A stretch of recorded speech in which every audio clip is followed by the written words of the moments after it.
Next question है आपका, find sum of the following series up to n terms. n terms तक निकालना है। हमने ऑलरेडी ऐसे क्वेश्चन किए हैं, ठीक है।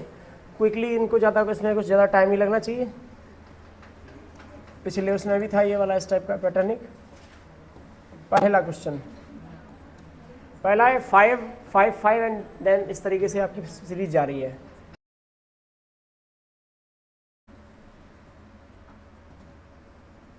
बस n टर्म्स लिख दो और सब ठीक है।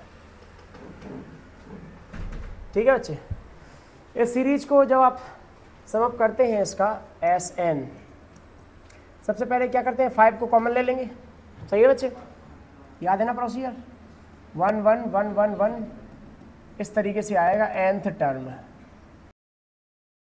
9 का मल्टीप्लाई डिवाइड, बहुत बढ़िया शाबाश। 9 का मल्टीप्लाई 9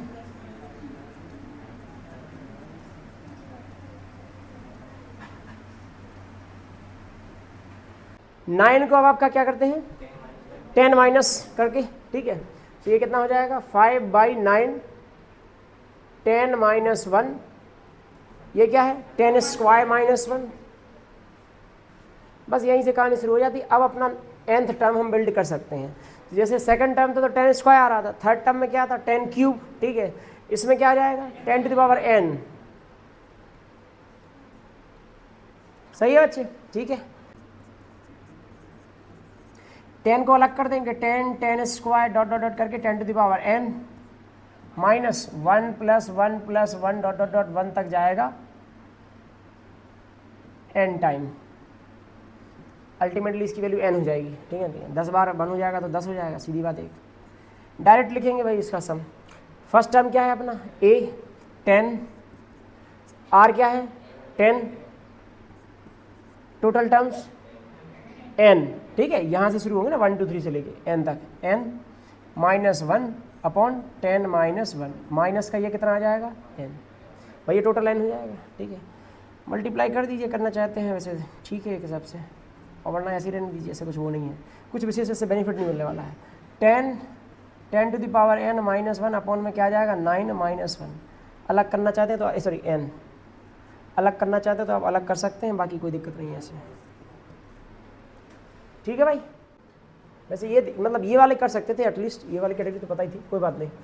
0.66 इस तरीके से आ रहा है, मतलब क्वेश्चन वही है, बस थोड़ा सा चेंज हो गया। nth टर्म लिख दो यहाँ पर, सीधी बात है, nवां पद, ठीक है।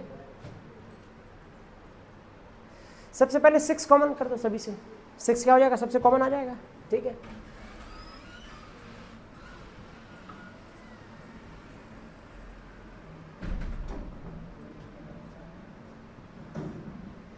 ठीक है, अब आप समझ गए। अब क्या करेंगे, 9 का मल्टीप्लाई 9 का डिवाइड, 9 का करोगे कितना आ जाएगा 0.9, ये कितना आ जाएगा 0.99, ठीक है। ये कितना आ जाएगा 0.999, और इस तरीके से करके nth टर्म, ठीक है बच्चे।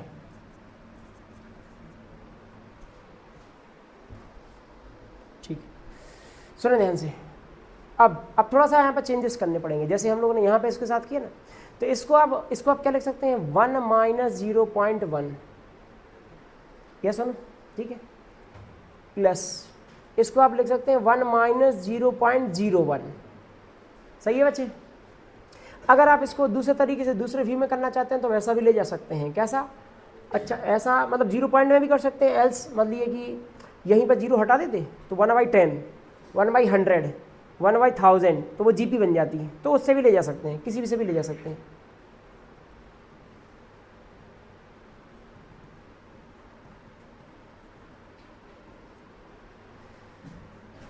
सिक्स बाई 9,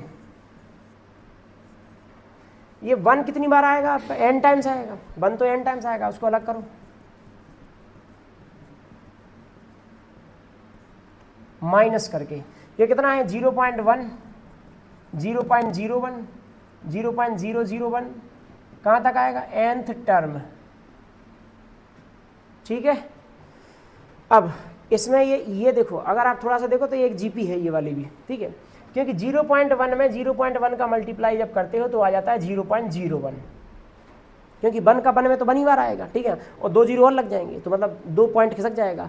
जब 0.01 में 0.1 का करते हो तो एक बार और 1001। कुल मिला के यहाँ पर a क्या है यही, और r भी क्या है यही वाला, ठीक है। आप यहाँ से भी ले सकते थे 1/100 करके, 1/10 आता, 1/10 इज नथिंग बट 0.1, ठीक है, दोनों बातें एक ही हैं, ठीक है। कितना हो जाएगा, ये तो हो जाएगा n टाइम्स आया है। फर्स्ट टर्म क्या है 0.1, ठीक है। अब ये 1 माइनस वाला यूज करेंगे, क्या करेंगे 1 माइनस वाला, क्योंकि छोटा है ना 1 से, ठीक है। सो 1 माइनस 0.1 इसकी power n, total n terms आनी है, सीधी बात एक, अपॉन 1 माइनस 0.1, ये आ जाएगा फाइनल। इसको थोड़ा सा सॉल्व कर सकते हैं अभी।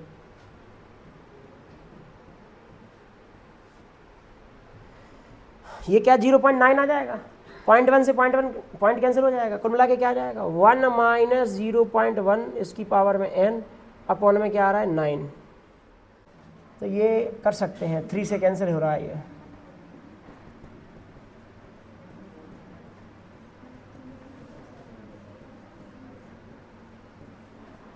ठीक है भाई। ये हो गया आपका 11th question. I think so ये तो मतलब हम लोगों ने पहले भी किया है। इसका 20वां पद निकालना है ऐसा करके, ठीक है, ऑफ द सीरीज। अब देखो यहाँ पर समझ रहे ध्यान से, इसका 20th टर्म निकालने का मतलब पता है क्या, इसका फर्स्ट टर्म क्या है, ये पूरा है फर्स्ट टर्म, क्योंकि प्लस के बाद हो रहा है ना सेपरेट, ठीक है। तो ये दूसरा टर्म, ये तीसरा, ऐसा करके करके है nth टर्म। तो कहता है कि ऐसा 20th टर्म बताओ अपना, ठीक है, कितना है, कौन सा नंबर आया, मतलब वो नंबर, वो वैल्यू क्या होगी इस 20th टर्म की, ठीक है। तो पहले सीरीज देख लेते हैं आपका क्या आने वाली है, समझेंगे जरा ध्यान से। दे रखिए 2 इंटू 4, 4 इंटू 6, 6 इंटू 8। अब आप इसको देख के कम से कम इतना तो फॉर श्योर करते हैं कि ये देखो, ये कुछ इस तरीके से रिलेशन बन रहा है इनका कि 2 था, 2 के बाद ये पहला, मतलब हर एक नंबर जो है वो 2 टाइप के नंबर से मिलके बना है, ठीक है, मल्टीप्लाई से। पहला वाला देखो यदि 2 है, फिर आया 4, फिर आया 6, मतलब ये AP का है, ये क्या है आपका AP का, मतलब पहला वाला टर्म, ठीक है। सुनो फिर से सुनो एक बार, मैं क्या कहना चाहता हूँ, मतलब हर एक पद, हर एक टर्म हम इसे बोल रहे हैं, पहला, दूसरा, तीसरा, ठीक है। और हर एक टर्म जो बना हुआ है ना, वो 2 नंबर के मल्टीप्लाई से बना हुआ है, ठीक, 2 नंबर का मल्टीप्लाई, जैसे इसमें 6 और 8 का है, जैसे 4 और 6 का है, ऐसे 2 और 4 का है, ठीक। अब इतनी बात समझ लीजिए कि ये पहला वाला अगर आप देखो तो पहला वाला टर्म को आप एक्सपेक्ट कर सकते हो, जैसे 2 है, फिर 4 है, फिर क्या आया 6, तो ऐसा अगला क्या आएगा 8, फिर अगला क्या आएगा 10, ऐसे ही आएगा। सो 2 4 6, मतलब यहाँ पे आप लिख सकते हैं वर्ड्स में, each term is composed of 2 numbers. हर एक पद 2 नंबर से मिलके बना है, 2 संख्याओं से मिलके, ठीक है। हर एक पद में लिख देता हूं आपके लिए, हर एक पद 2 संख्याओं से मिलके बना है,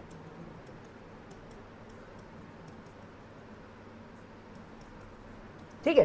पहली बात, तो जो टर्म नंबर होगा इसका nth वाला नंबर, मतलब nth टर्म नंबर, बाद में हम n की जगह क्या रख देंगे 20 रख देंगे, ठीक ना, ठीक है। नहीं, मैं आपको 20 के टर्म से भी सीधा सीधा आंसर भी दिला सकता हूँ इसका, बट मैं nth निकलवाना चाह रहा हूँ ताकि हम लोग किसी भी टाइप के लिए, जैसे अब यही 20 दे दिया तो हम तो गिन के निकाल देंगे, इसमें क्या है ऐसा, ठीक है भाई, वो तो गिन के ही आ जाएगा, उसमें क्या है दिक्कत। 2 का टेबल ही तो चल रहा है, 10 तक जाएगा तो आपका 20 आ जाएगा, 10वीं टर्म तक भाई, 5 टर्म होंगे 20 आ जाएगा, बीच में 10 टर्म होंगे तो 20 आ जाएगा, और आपका जब 20 टर्म होंगे तो 40 मिल जाएगा, ठीक, वो तो मिल ही जाएगा, उसमें क्या है ऐसा। अब यहाँ पर लेकिन मैं nth टर्म के हिसाब से बता रहा हूँ, nth टर्म क्या होगा इसका, इस सीरीज का nth टर्म, nth टर्म इस सीरीज का जो होगा वो 2 नंबर होंगे, या सुनो 2 नंबर का मल्टीप्लाई, ठीक है, 2 नंबर का मल्टीप्लाई। पहला जो होगा नंबर, पहला नंबर जो होगा वो नंबर कौन होगा, वो होगा nth term of 2 4 6 dot dot dot. बोलो बात समझ में आ रही है कि नहीं आ रही है, ठीक है, क्योंकि ये ऐसे चल रहा है, 2 के बाद 4, 4 के बाद 6, 6 के बाद 8, तो उसका nth जो निकलेगा वो इसका nth हो जाएगा, और जो मल्टीप्लाई में आएगा वो भी किसका आएगा, nth टर्म ऑफ 4 6 8। मैंने ये तो इंटेंशनली लिया है क्योंकि यदि यहाँ पर कुछ और नंबर होता है जैसे 2 इंटू 5 करके, ठीक है, तो आपको यहाँ पे 5 से सोचना पड़ता है। यहाँ पर तो हम थोड़ा वैसे भी दिमाग लगा सकते हैं, कैसे 2 इंटू 4 है तो जो पहला जो भी नंबर आ रहा है ना उससे 2 ज़्यादा है ये। तो वैसे भी सोच सकते हैं कि तो अगर यहाँ पर जो भी अगर 20 आएगा तो यहाँ पे क्या आएगा 22, मतलब ऐसा। बात समझ में आ रही है? क्योंकि यहाँ पे 6 है तो यहाँ पर क्या आ रहा है 8, तो 2 ज़्यादा आ रहा है, तो यहाँ पे जो भी आएगा उससे 2 ज़्यादा है। हम वैसे भी सॉल्व कर सकते हैं, जस्ट मैं आपको nth के टर्म में बता रहा हूँ, ठीक है। सो nth टर्म ऑफ 2 4 6, ये क्या बन रही है AP, ये क्या बन रही है AP। सो AP बन रही है, तो AP का nth टर्म जानते हैं आप क्या होता है A, ठीक है। n-1 मतलब n ही तो चाहिए है, D कितना है 2। ये जो निकलेगा ना ये होगा ये वाला हिस्सा फर्स्ट, ठीक है। मल्टीप्लाई में तुम ज़्यादा दिमाग नहीं लगाओ, इसमें 2 और जोड़ दो, वही बन जाएगा, ठीक है, ठीक है। नहीं और नहीं तो आप यहाँ से सोच लो, पहला टर्म क्या है आपका 4 प्लस n-1, D कितना है 2, बात तो बराबर। इसमें 2 जोड़ते तो 4 ही तो आ जाता है, ठीक है। ये यही पे ऐड कर देते बस, खत्म, मल्टीप्लाई कर दीजिए। तो क्या आ जाएगा ये 2n, 2 प्लस 2n-2, ये क्या आ जाएगा 4 प्लस 2n-2, कुल मिला के ये क्या आ जाएगा, ये तो कैंसिल हो जाएगा, ये क्या आ जाएगा 2n इंटू ये क्या आ जाएगा 2n प्लस 2। सही है बच्चे? अब बस खत्म करो, 20th टर्म निकालना है, तो n की वैल्यू क्या रख देंगे अपना 20। ये मैंने जनरल nth के लिए भी निकलवा दिया है, तो अब आप कोई भी टर्म रख दो यहाँ पर। सही है बच्चे? सो 2n की जगह क्या आ जाएगा 20, 2 इंटू 20 प्लस 2। बोलो बात सही है क्या? मैंने आपको बताया था ना, आप 2 4 6 करके आए तो 40 तक आना चाहिए था। तो ये पहला टर्म 40 तो आ रहा है, ठीक है। 20th टर्म पे 40 आई मिल ही जाता आपको, ठीक है। 40 और ये उससे 2 ज़्यादा है, सो 42।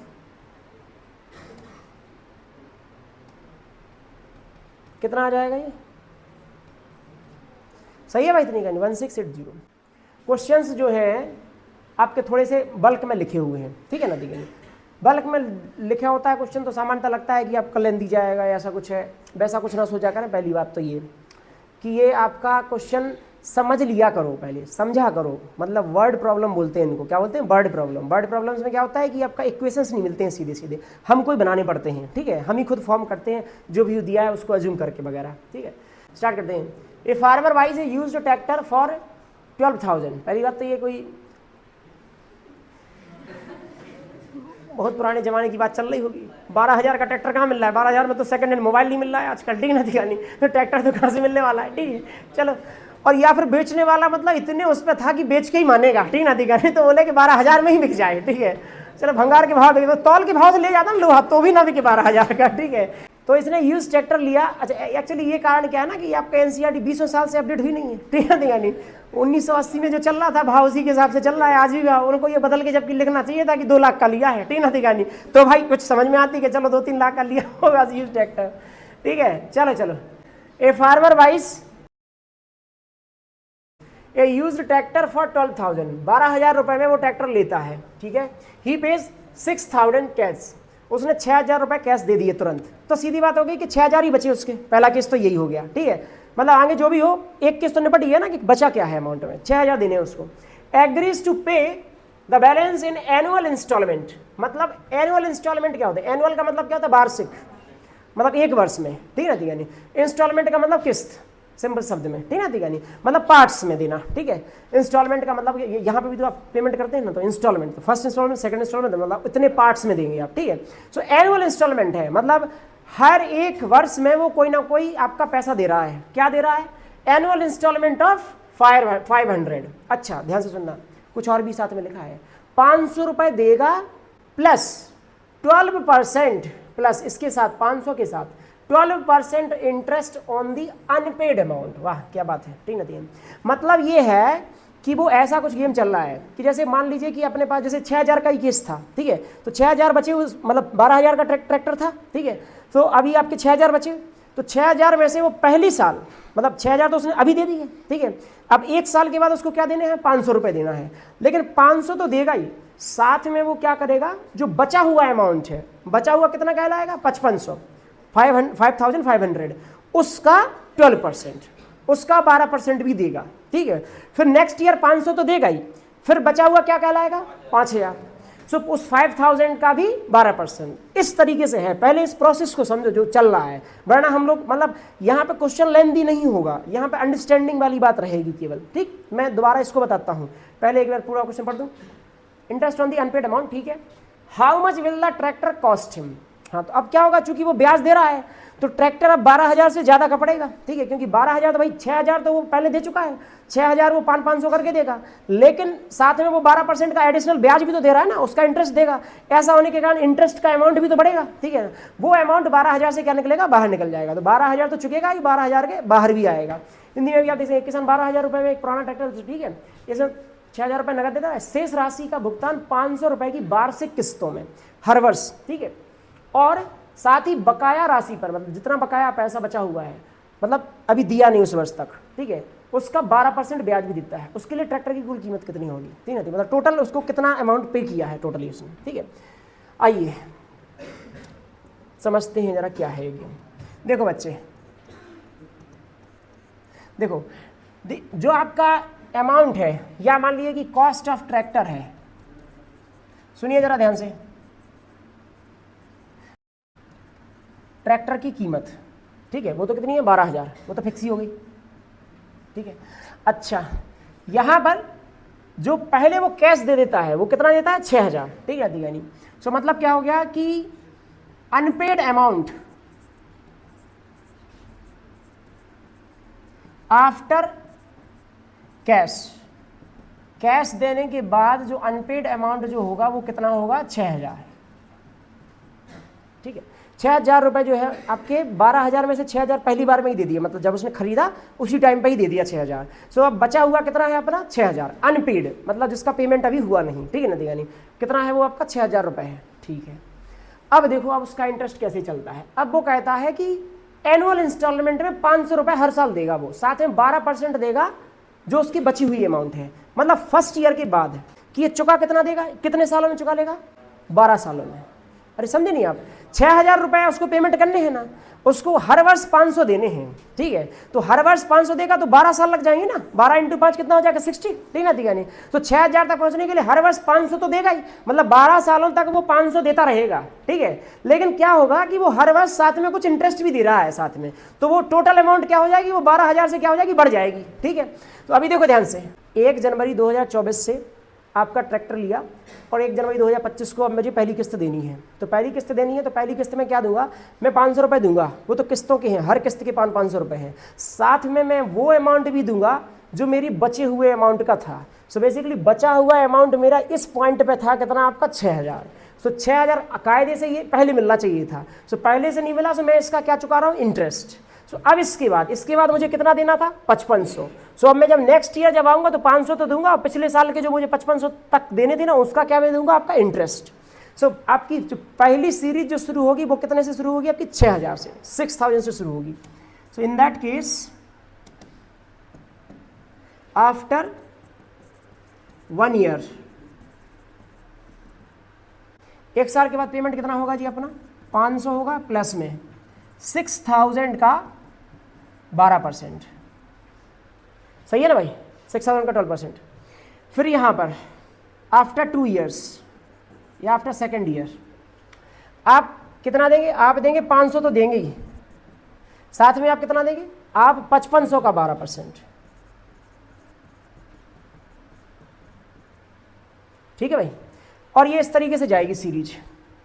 अच्छा 1 मिनट, तो इस सीरीज में पता है, इस सीरीज में लास्ट वाला टर्म 500 वाला नहीं बनेगा फिर, क्योंकि आप 0 इंटरेस्ट नहीं चुका रहे होंगे ना, आप एक्चुअली चुका रहे हैं क्या, अभी तक पिछले साल का कितना इंटरेस्ट था, पिछले साल तक का। जैसे आपने यहाँ पे चुकाया, 1 साल के बाद आपने क्या चुकाया, आपने चुकाया कि आप मेरे 6,000 बचे थे भैया, तो मैं 500 दे रहा हूँ, मेरे 6,000 जो बचे थे मैं उसका 12% दे रहा हूँ, तो मैं जो सबसे अंतिम ईयर में चुकाऊंगा ना, वो चुकाऊंगा क्या कि 500 चुकाऊंगा, साथ में 500 का 12% चुकाऊंगा, 0 नहीं चुकाऊंगा। बात समझ में आ रही नतीजा नहीं, 500 का 12%।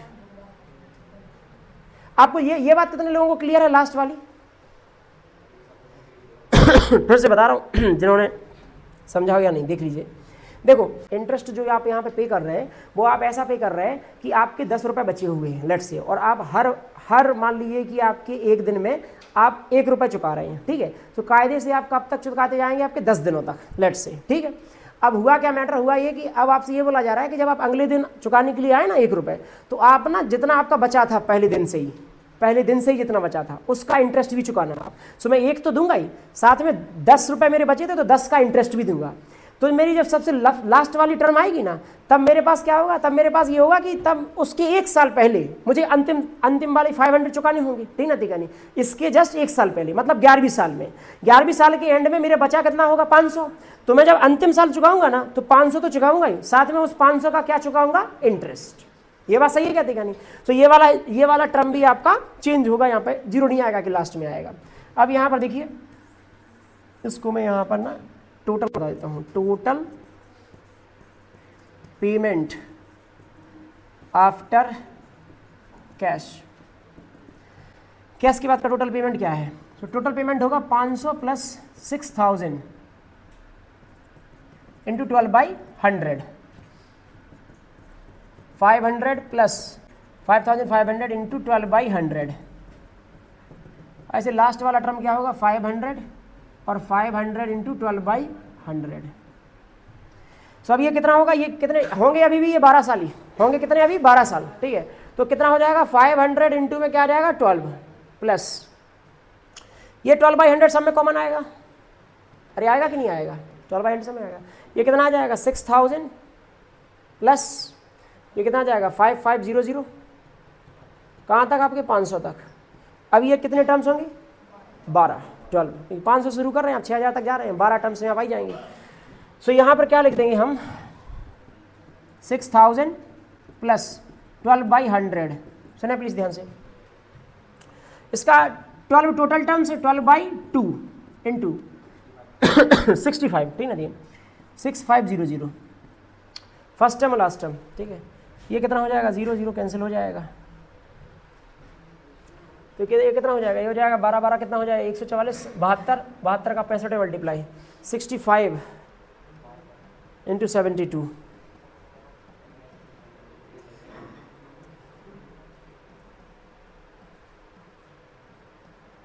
$4680 को मिला के ये कितना आ जाएगा 6000 प्लस 4680, ये कितना हो जाएगा 10,680।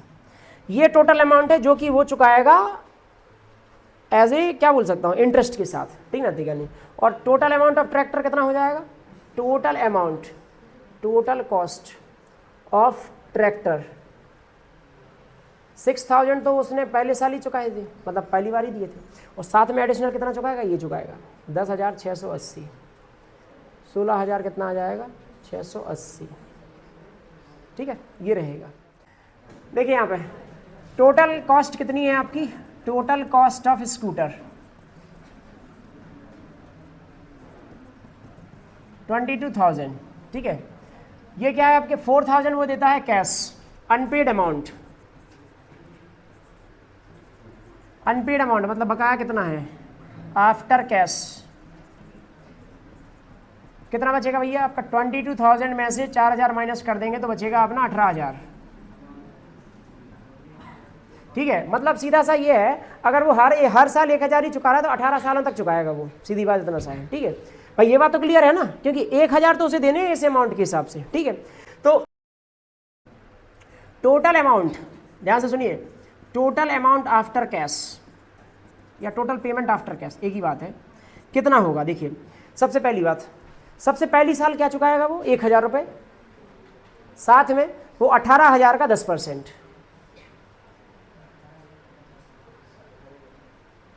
ये पहली साल चुकाया, दूसरी साल चुकाएगा इसी तरीके से 1,000 और अब की बार क्या बचेगा 17,000 का 10%,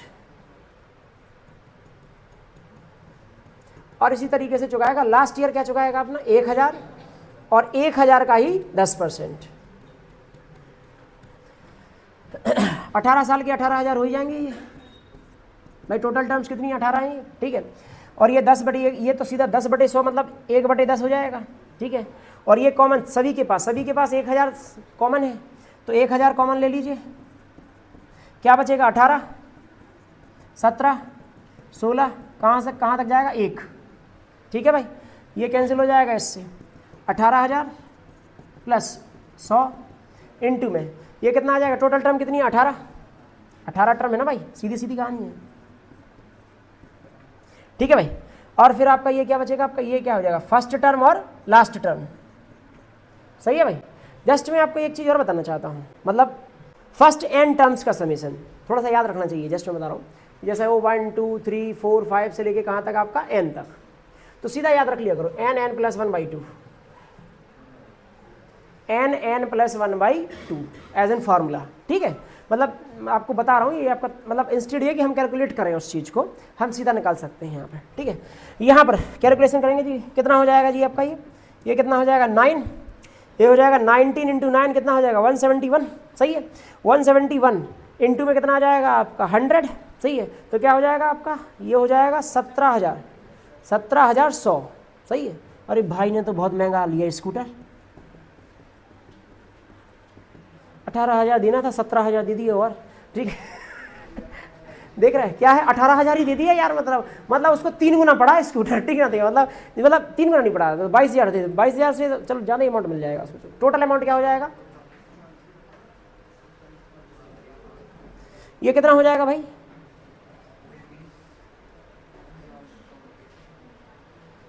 35,100, और साथ में भैया ने 4,000 पहले ही दे दिए थे।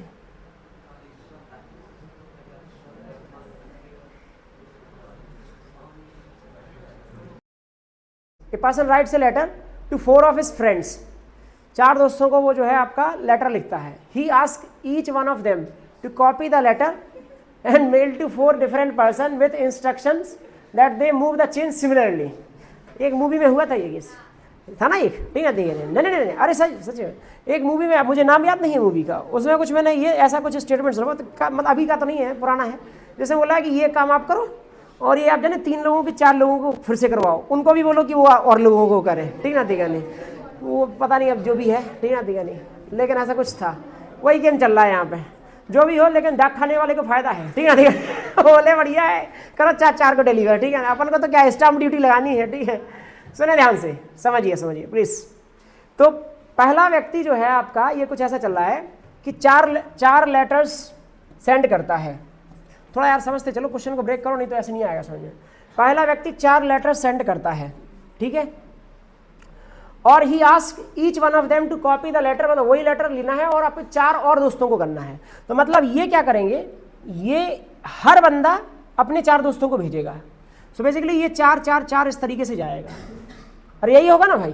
ठीक है, पहले ने 4 लिए, ठीक है ना, दिया नहीं, और जैसे 1 2 3 4, अब इन्होंने फिर से 4 को भेजा, इन्होंने भी 4 को भेजा, इन्होंने भी 4 को भेजा, इन्होंने भी 4 को भेजा, टोटल इन लोगों ने कितने लोगों को भेजा, 16 लोगों को। बस सही है। तो ये कुल मिला के ये 4 4 4 फिर से बना, इस तरीके से हो रहा है। अब आगे पढ़ दो भाई क्या चल रहा है। Assuming the chain is not broken, अच्छा नहीं तोड़ना है, चेन चलती रहना है, एंड दैट इट कॉस्ट 50 पैसे टू मेल। ओहो, ये ध्यान रखें 50 पैसे। अब तो ये वैसी भी खत्म होगी कहानी। ठीक है ना, ठीक है नहीं भाई, रुपी है ना, ये पैसा रुपी, 100 भाई आपका पैसे में रहेगा 1 रुपी। ठीक है, ठीक है नहीं, ये ध्यान रखें 50 पैसे। मतलब अब आने वाले समय में ना, पता है, मतलब आने वाले कम से कम, मतलब ज़्यादा से ज़्यादा मान लो 10-15 साल के बाद ना लोगों को बताना पड़ेगा, पता था पहले पैसे भी चलते थे। ठीक है, ठीक है नहीं, तुम लोगों ने तो कम से कम सुना ही होगा इस चीज़ के बारे में, कम से कम। ठीक है, देखा भी होगा, 58 54 ये सब वगैरह। ठीक है, क्या है, तुमने देखा ही होगा, चलते हुए नहीं देखा होगा। ठीक है वो बात अलग है, वो उसको बोलते थे 10 सू पंजू। ठीक है नहीं, हाँ इसी तरीके के नाम चलते थे उनके कुछ, मतलब वो वैसे सिल्वर टाइप के रहते थे, लाइट वेटेड। ठीक है, assuming that the chain is not broken, it cost 50 पैसे to mail 1 letter.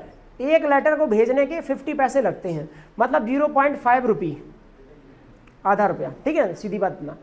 Find the amount spend, कितना खर्च हुआ होगा ऑन द पोस्टेज, मतलब पोस्ट करने में, when 8th set of letter is mailed, जब 8वां लेटर का सेट, मतलब सेट इसको कैसे बोल रहा है कि इसको बोल रहा है कि पहला सेट गया, इन लोगों ने सेकंड टाइम में, सेकंड सीरीज में भेजा, तो ये अगला सेट है। अब ये लोग 4, ये बंदा भी 4 को भेजेगा। ठीक है, ये भी भेजेगा, ये भी भेजेगा, तो ये बनेगा क्या, तीसरा सेट। सो पहला, दूसरा, तीसरा, ऐसे कहाँ तक जाने, 8वां सेट। ठीक है, 8 सेट तक जाना है आपको। ठीक है, आते हैं जरा कैलकुलेट करते हैं।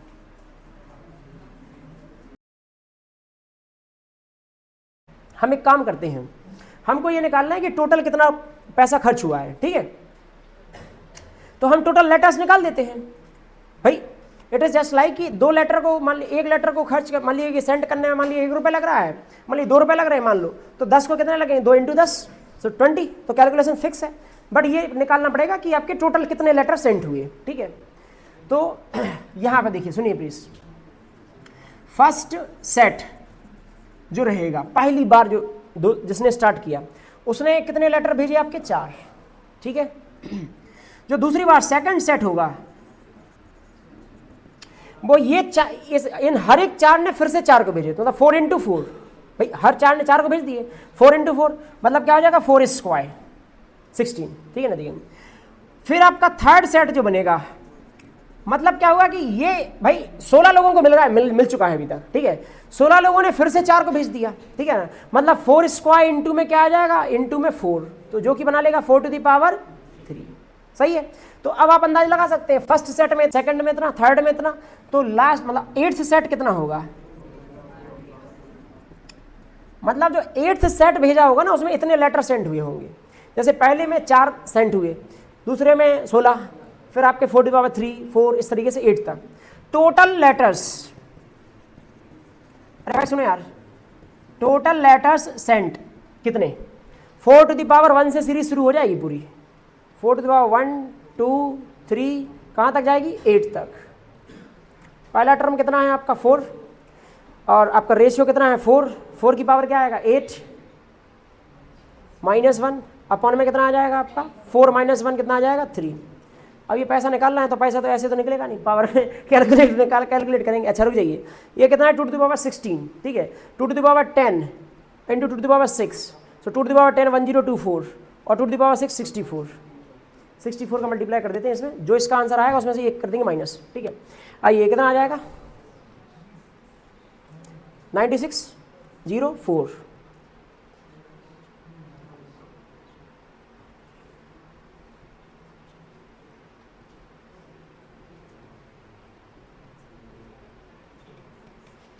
$65536, इसमें से क्या कर देंगे -1, ठीक है, तो कितना बन जाएगा 65535।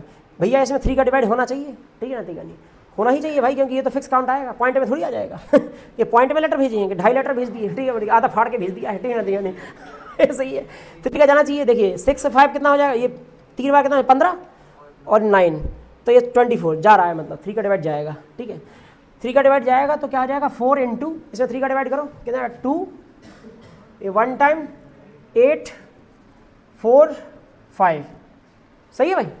और आपका कितना 4 का मल्टीप्लाई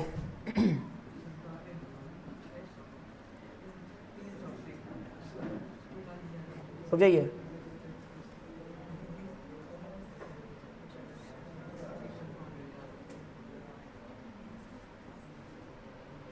इतना ही होगा क्या, total rupees, total amount spend. तुम ये नहीं बोल देना कि तुम भी 4 को सेट कर दो सी, और उनसे भी कह देना कि 4 को, उनसे ये भी कह देना कि वो कह दें कि 4 को सेंड कर देना, मतलब यही कर दे रहा हो, ठीक है। इसमें कितना हो जाएगा भाई 1/2 या 0.5 का मल्टीप्लाई, ठीक है। सो मतलब ये बात समझ में आ रही है ना, ये क्यों हुआ है यहाँ पे, ये क्योंकि मतलब पैसे था ना आपका, रुपीज में आ जाएगा भाई, तो रुपीज में टोटल आपका इसका आधा कर दीजिए बस, सीधी बात इतना सा है, कितना हो जाएगा 4 3 6 9। देखो 10,000 थे अकाउंट में, सिंपल इंटरेस्ट है तो कोई दिक्कत नहीं है, तो सिंपल सीधा आपका कैलकुलेट हो जाए। पी इंटरेस्ट क्या होता है, P × R × T, इसी तरीके से कैलकुलेट होता है आपका, क्योंकि वो सीधा है कि पहले साल का इंटरेस्ट 10% के रेट से है, तो 10 सालों तक मल्टीप्लाई बाई 10, सीधी बात इतना, ठीक है, हर वर्ष आपको फिक्स मिलना है। इन 15th ईयर 15वें साल में, ठीक है नहीं, टोटल अमाउंट, टोटल अमाउंट कितना आएगा, टोटल अमाउंट कितना मिलेगा, मतलब टोटल अमाउंट खाते में कितना होगा, ठीक है।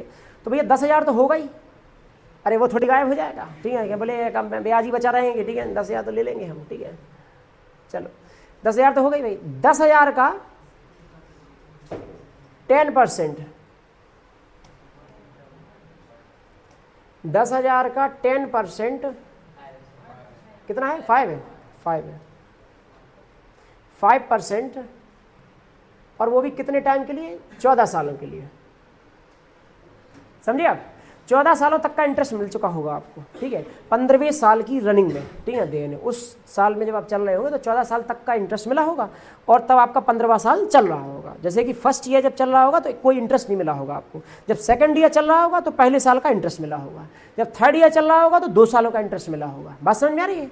जब आप ये बोलेंगे कि 3 साल के बाद तो 3 ही सालों का इंटरेस्ट मिलेगा आपको, ठीक है। तो ये कितना हो जाएगा भाई? 10,000 17,000, देखना जरा कितना आ रहा है, 17, ठीक है, 17,000 आपका टोटल अमाउंट हो चुका होगा, ठीक है। अच्छा, अब ध्यान से देखना, आफ्टर 20 ईयर्स, देखो मैंने क्या लिखा, इन 15th ईयर, 15वें साल में, ठीक है, 15वें साल में, क्लियरली बोल रहा हूं मैं, 15वें साल में, ये ध्यान से सुनना, 15 हो या नहीं अभी, ठीक है, 15वें साल चल रहा है। सो यहां पर क्या है, आफ्टर 20 ईयर्स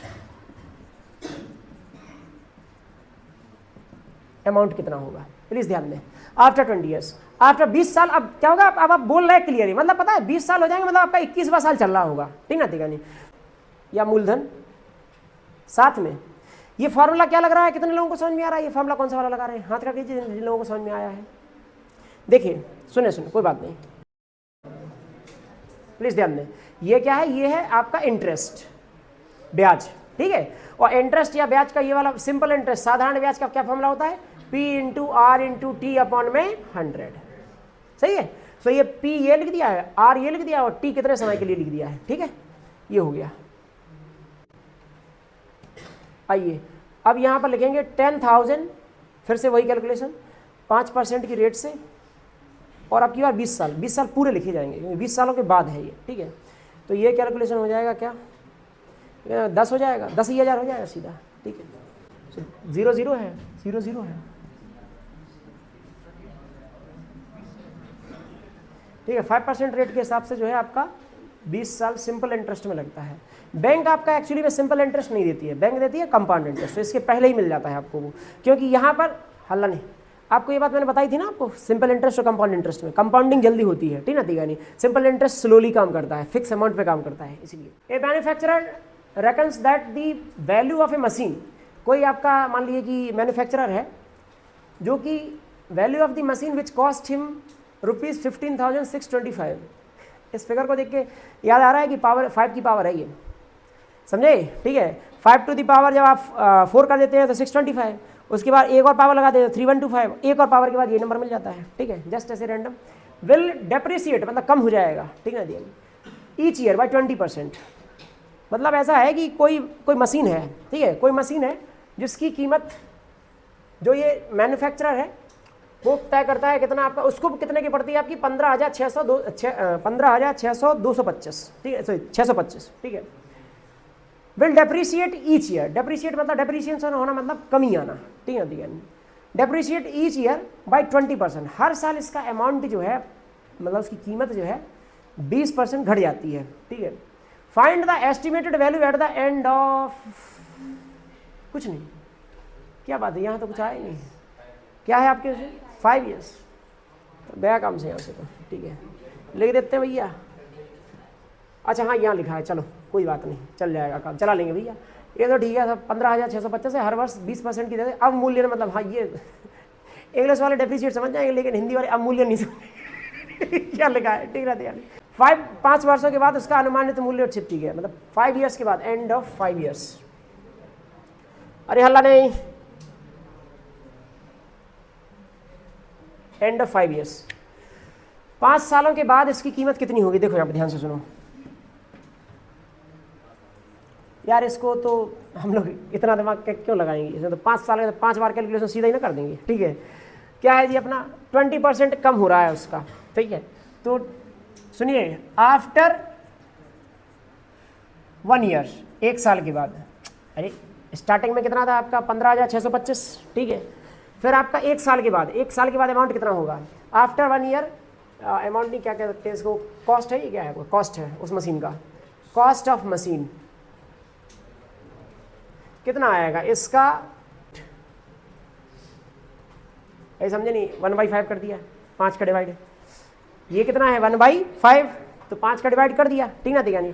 अब सुनिए एक सेकेंड, ये कॉस्ट नहीं होगा, ये डिप्रेशन होगा, कितनी कमी आई है, ठीक है, कमी आई है इतने % की, तो ये हो गई, ये माइनस करना पड़ेगा हम लोगों को, 15,625 माइनस 15,625 इंटू 20/100। अब ये गड़बड़ है यहाँ पे। हेलो, 15,625 तो अमाउंट था, इट इज़ जस्ट लाइक कि 100 रुपये थे अपने पास, और हम आपसे कह रहे हैं कि 1 साल के बाद आपके 10% कम हो जाएंगे, तो भैया आपके 10 ही थोड़ी बचेंगे, 90 बचेंगे, 10% तो कमी आई है, ठीक है ना, ठीक है नहीं। सो इतना है अमाउंट था, उसमें से 20% घट गया उसका, ठीक है, ऐसा समझ लीजिए 80% बचा है, टोटल वैल्यू कितनी बची है 80%, ठीक है। तो आप कह सकते हैं इसको बाहर लीजिए common, 100 minus 20, 80/100 which is nothing but the 4/5। अब इसको कैलकुलेट नहीं कर रहे हैं, देख लेते हैं बाद में, शांत रहें प्लीज। आफ्टर 2 ईयर्स, 2 साल के बाद, अब 1 साल के बाद इतना पैसा बचा, मतलब इतना कॉस्ट बचा था उस मशीन का, 1 और साल निकला तो इतने का फिर से 80% बचेगा, 20% तो गया, ठीक है। % कितना है आपका 80/100 which is 15625 into 4 square by 5 square, 80/100, 80/100 is nothing 4/5, क्या है 4 स्क्वायर अपॉन 5 स्क्वायर, ठीक है। तो अब यार इसका कैलकुलेशन क्या करना है आफ्टर 5th ईयर, अब यार आफ्टर 5 ईयर्स, मतलब 6th ईयर में होगा ये, 5 साल के बाद, 5 साल के बाद पावर समझ में आ रही होगी। पहली बार में पावर कितनी आ गई 1 दूसरी साल में कितनी आ गई 2 तीसरी बार में 3 आ जाएगी, और आपकी 5वीं में 5 आ जाएगा, ठीक है। तो 15625 इंटू 4⁵ अपॉन 5⁵। सो 5⁵ जो होगा 1625 into 4⁵, this is nothing 2⁻10 which is 1024 1024, ठीक है। और ये 5⁵, 5 इंटू 5 25, 25 इंटू 25 कितना हो जाए 625, 625 इंटू 5 क्या हो जाए 3125, और 3125 इसको 5 टाइम कैंसिल कर देगा, ठीक है। और ये हो जाए 1024 इंटू 5 को मिला के ये क्या जाए 125, देख लीजिए कितना आ रहा है, यही है। 5 सालों के बाद देख रहे हैं मशीन कहाँ से कहाँ पहुँची, 15,000 से सीधी 5,000 रुपये आ गई। चलो भाई, बाद में लोगों को सस्ती मिली होगी ठीक है। 150 workers were engaged to finish a job in a certain number of days। तो मतलब 150 150 कोई कर्मचारी हैं जो कि आपका किसी वर्क को कंप्लीट करने वाले हैं। 4 workers dropped out on second day. अच्छा, ये कुछ ऐसा गेम चल रहा है कि पहले दिन तो केवल 150 ने काम किया, बट सेकेंड डे में क्या किया 146 ने काम किया, मतलब 4 लोगों ने काम नहीं किया सेकेंड डे पर, ठीक है। तो जैसे कुछ इस तरीके से कि 150 लोगों ने पहले दिन काम किया, दूसरे दिन काम किया मान लीजिए 146 ने, ठीक है। 4 more workers dropped out on third day. अच्छा, सिमिलर काम एक ऐसे सेम कंटिन्यूटी रही, मतलब 4 लोगों ने और फिर से अगले दिन ड्रॉप कर दिया। It took 8 more days to finish the work. अच्छा, इस हिसाब से करेंगे तो जो पहले काम में टाइम लग रहा था 150 वर्कर्स को कंप्लीट में, उससे n मतलब उस टोटल काउंट से मान लीजिए कि अगर n भी मान लें तो उससे 8 ज्यादा लगने वाले हैं यहाँ पर। अच्छा, तो बेसिकली हम लोग यहाँ पर ऐसा सोच सकते हैं, इसको ऐसे समझिए, देखिए देखो, अगर मान लीजिए कि एक वर्कर ना एक दिन में 1 चॉकलेट बनाता है, एग्जाम्पल समझते हैं, एक वर्कर एक दिन में 1 चॉकलेट बनाता है, तो 150 वर्कर एक दिन में कितना चॉकलेट बना लेंगे 150। भाई एक दिन में 1 बनाते हैं तो 150 एक दिन में कितना बना लेंगे 150 चॉकलेट्स। 2 दिन में कितना बना लेंगे 300 चॉकलेट्स। तो अभी जैसे मान लेते हैं हम यहाँ पर कुछ एग्जाम्पल ले लेते हैं, जैसे कि let total number of days, total number of days, अगर ये स्टार्टिंग में होते, स्टार्टिंग में जो काम कर रहे होते, अगर सभी लोग कर रहे होते, तो मान लेते टोटल नंबर ऑफ डेज कितने हैं, मान लीजिए कि n, ठीक है। अब क्या कहता है आपका, find the number of days in which the work was completed, ठीक है। टोटल वर्क को करने में अब कितना टाइम लग जाएगा, मतलब 8 दिन ज्यादा लगे, लेकिन टोटल कितने दिन लगे। तो मान लेते हैं n दिनों में पूरा हो रहा है काम। तो भाई ऐसा समझिए कि एक वर्कर एक दिन में 1 चॉकलेट बनाता है, तो भाई 150 वर्कर कितनी चॉकलेट्स बना लेंगे 150। अगले दिन में कितनी चॉकलेट्स बनेंगी 146, 4 कम हो गए, 4 चॉकलेट्स नहीं बनेंगी। अगले दिन में कितनी बनेंगी 142। तो ऐसा करते करते हम कितने दिन तक काम करते रहेंगे, हमको नहीं पता कितने दिन तक, बट ये फॉर श्योर है कि पहले n दिनों तक काम कर रहे थे, अब कितने दिनों तक काम करेंगे n + 8 डेज तक, ठीक है। और ये इनका जो टोटल चॉकलेट्स का सम होना चाहिए वो कितना होना चाहिए 150 इंटू एन। बोलो ऐसा क्यों किया? ऐसा इसलिए किया क्योंकि अगर 150 वर्कर लगातार लगे रहे होते तो टोटल कितनी चॉकलेट्स बनानी थी, एन डेज तक लगे होते तो टोटल चॉकलेट्स बनती 150 इंटू एन। सो बेसिकली ये इक्वल मैंने कर दिया। अब क्या किया मैंने, इसको सॉल्व करते हैं फटाफट। 150 इंटू एन, ये टोटल एन प्लस 1 डेज है, तो ये क्या है कि एपी है, घटती जा रही है। टोटल टर्म्स कितनी होंगी एन प्लस 8, क्यों? पहला दिन, दूसरा दिन, तीसरा दिन, ऐसे ऐसे कितने दिनों तक एन प्लस 8 है, तो टोटल टर्म्स कितनी n plus 8, so n plus 8 by 2 और 2a plus N minus 1, N कितना है एन प्लस 8 और माइनस 4। इसको सॉल्व करते हैं, 2 यहाँ पे मल्टीप्लाई में क्या आ जाएगा 300n, कितना आ जाएगा n प्लस 8, ठीक है। ये कितना आ जाएगा 300, ये कितना आ जाएगा माइनस 4n माइनस 28, ठीक है। मल्टीप्लाई कर देते हैं 300n, ये कितना आ जाएगा 300n प्लस, या एक काम करते हैं 300n minus 4n square minus 28n, 8 का मल्टीप्लाई कर दिया तो 2400, ये कितना आ जाएगा माइनस 32n, ये कितना आ जाएगा माइनस कितना आ जाएगा 224, 28 इंटू 8, ठीक है। अच्छा जी, 300 एंड 300 कैंसिल, ये इस साइड आएगा तो क्या आ जाएगा माइनस का प्लस हो जाएगा 4n स्क्वायर, 32 और 28 कितना आ जाएगा माइनस माइनस क्या आ जाएगा प्लस 60, क्योंकि इस साइड माइनस इस साइड आ जाएगा प्लस 60, इसमें से घट जाएगा 400 में से 2 to 4 कट जाएगा, 2 ये बचेगा आपका कितना 2176, तो माइनस में 2176 इज इक्वल टू 0। 4 यहाँ पर कॉमन ले लेंगे हम, 4 हटा देंगे तो क्या बचेगा n square plus 15n, n square plus 15n, ये कितना बचेगा 4 का डिवाइड कर दीजिए तो क्या हो जाएगा 544 इज इक्वल टू 0।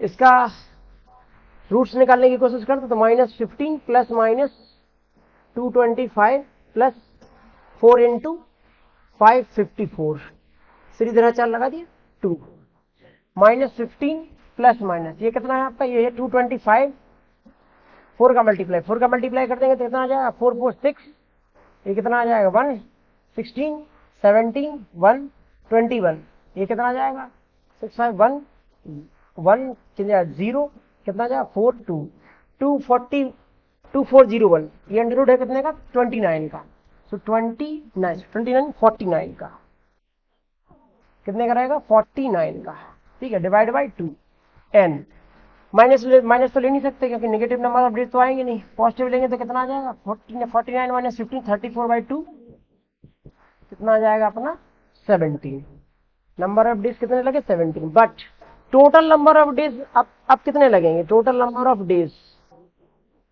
कितने लगेंगे 17 तो लगेंगे ही, ये तो वो है कि अगर वो सभी लोग काम करते तो कितना लगता 8 और लग जाएंगे क्योंकि 8 नंबर ऑफ डेज मोर लगे, टोटल कितना आ जाएगा 25, that will be your final answer for this.